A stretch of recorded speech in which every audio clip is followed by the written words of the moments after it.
Good morning friends, সবাই কেমন আছো? এই দেখো আমরা সকালবেলা এখন ব্রেকফাস্ট নিয়ে বসে পড়েছি।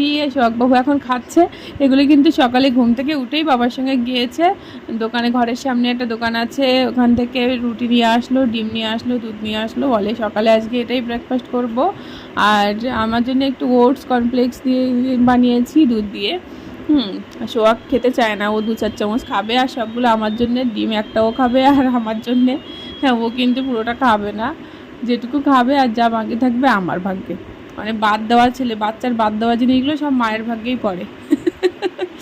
আর সকালে বাবার সঙ্গে গিয়ে আবার কেক নিয়ে এলো, চিপস, লজেন্স, এইসব রোজ যাবে। মা যদি না খেতে পারে তাদের ভাগ করে দিত।